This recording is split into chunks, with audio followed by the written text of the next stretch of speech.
शिवपुराण श्री रुद्र संहिता तृतीय खंड 38वां अध्याय। विश्वकर्मा द्वारा दिव्य मंडप की रचना।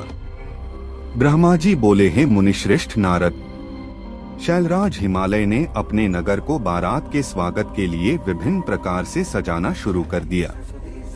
हर जगह की सफाई का विशेष ध्यान रखा गया। सड़कों को साफ कराया गया और उन पर छिड़काव कराया गया। तत्पश्चात उन्हें बहुमूल्य साधनों से सुसज्जित एवं शोभित किया गया। प्रत्येक घर के दरवाजे पर केले का मांगलिक पेड़ लगाया गया। आम के पत्तों को रेशम के धागे से बांधकर सुंदर बंधनवारें बनाई गईं। विभिन्न प्रकार के सुगंधित फूलों से हर स्थान को सजाया गया।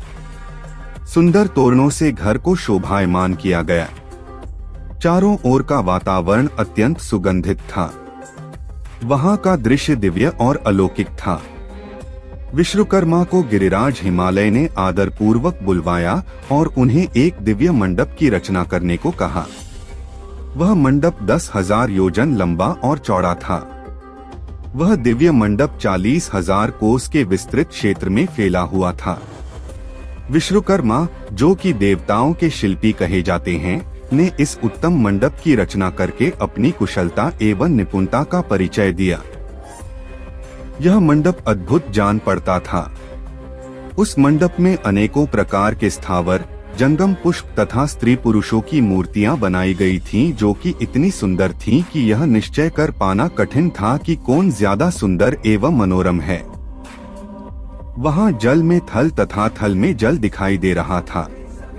कोई भी मनुष्य इस कलाकृति को देखकर यह नहीं जान पा रहा था कि यहाँ जल है या थल।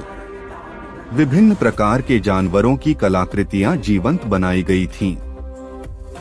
अपनी सुंदरता से जड़ हृदयों को मोहित करते सारस कहीं सरोवर में पानी पीते दिखाई देते थे, तो कहीं जंगलों में सिंह ऐसे लग रहे थे मानो अभी दहाड़ना शुरू कर देंगे।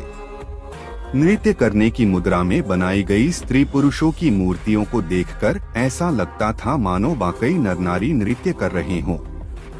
द्वार पर खड़े द्वारपाल हाथों में धनुष बाण लेकर ऐसे खड़े थे जैसे सचमुच अभी बाणों की वर्षा शुरू कर देंगे। इस प्रकार सभी कृत्रिम वस्तुएं बहुत ही सुंदर एवं मनोहर थीं, जो कि बिल्कुल जीवंत लगती थीं। द्वार के मध्य में देवी महालक्ष्मी की सुंदर मूर्ति की स्थापना की गई थी, जिन्हें देखकर ऐसा प्रतीत होता था मानो क्षीर सागर से निकलकर साक्षात लक्ष्मी देवी वहां आ गई हों। वे सभी शुभ लक्षणों से युक्त दिखाई दे रही थीं।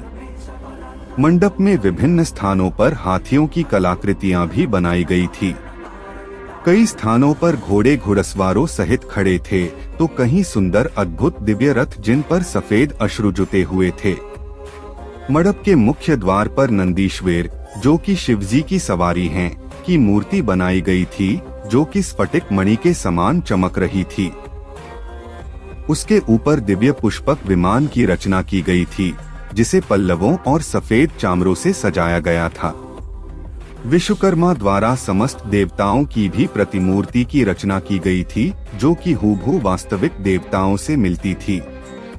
क्षीरसागर में निवास करने वाले श्रीहरि विष्णु एवं उनके वाहन गरुड़ की रचना भी उस मंडप में की गई थी, जिसका स्वरूप साक्षात विष्णु जी जैसा ही था। इसी प्रकार विश्वकर्मा द्वारा जगत के सृष्टिकर्ता ब्रह्मा जी की भी प्रतिमा उनके पुत्रों और वेदों सहित बनाई गई थी। साथ ही वह प्रतिमा वैदिक सूक्तों का पाठ करती हुई दिखाई देती थी। स्वर्ग के राजा देवेंद्र अर्थात इंद्र एवं उनके वाहन ऐरावत हाथी की मूर्तियां भी जीवंत थीं। इस प्रकार विश्वकर्मा द्वारा बनाई गई सभी कलाकृतियां कला का अद्भुत नमूना थीं, जो कि दिव्य एवं मनोरम थीं, जिन्हें देखकर यह जान पाना अत्यंत मुश्किल ही नहीं नामुमकिन था कि वे असली हैं या फिर नकली। देवताओं के शिल्पी विश्वकर्मा द्वारा रचित यह दिव्य मंडप आश्चर्यों से युक्त एवं सभी को मोहित कर लेने वाला था। तत्पश्चात शैलराज हिमालय की आज्ञा के अनुसार विश्वकर्मा ने देवताओं के रहने के लिए कृत्रिम लोकों का निर्माण किया, जो कि अद्भुत थे। साथ ही उनके बैठने के लिए दिव्य सिंहासनों की भी रचना की गई। ब्रह्मा जी के रहने के लिए विश्वकर्मा ने सत्यलोक की रचना की, जो दीप्ति से प्रकाशित हो रहा था। तत्पश्चात श्रीहरि विष्णु के लिए बैकुंठ का निर्माण किया गया। देवराज इंद्र के लिए समस्त ऐश्वर्यों से संपन्न दिव्य स्वर्गलोक की रचना की गई। अन्य देवताओं के लिए भी उन्होंने सुंदर एवं अद्भुत भवनों की रचना की। देवताओं के शिल्पी विश्वकर्मा ने पलक झपकते ही इस अद्भुत कार्य को मूर्त रूप दे दिया।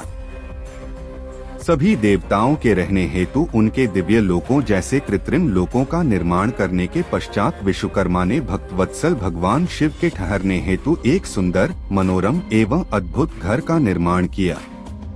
यह भवन भगवान शिव के कैलाश स्थित धाम के अनुरूप ही था। यहाँ शिव चिन्ह शोभा पाता था। यह भवन परम उज्ज्वल, दिव्य प्रभापुंज से सुभासित, उत्तम और अद्भुत था। इस भवन की सभी ने बहुत प्रशंसा की। यहाँ तक कि स्वयं भगवान शिव भी उसे देखकर आश्चर्यचकित हो गए और विश्वकर्मा की इन रचनाओं को उन्होंने बहुत सराहा। विश्वकर्मा की यह रचना अद्भुत थी। इस प्रकार जब सुंदर एवं दिव्य मनोरम मंडप की रचना हो गई और सभी देवताओं के ठहरने के लिए यथायोग्य लोकों का भी निर्माण कर दिया गया, तो शैलराज हिमालय ने विश्वकर्मा को बहुत बहुत धन्यवाद दिया। तत्पश्चात हिमालय प्रसन्नता पूर्वक भगवान शिव के शुभागमन की प्रतीक्षा करने लगे। हे नारद, इस प्रकार मैंने वहाँ का सारा वृत्तांत तुम्हें सुना दिया है। अब आप और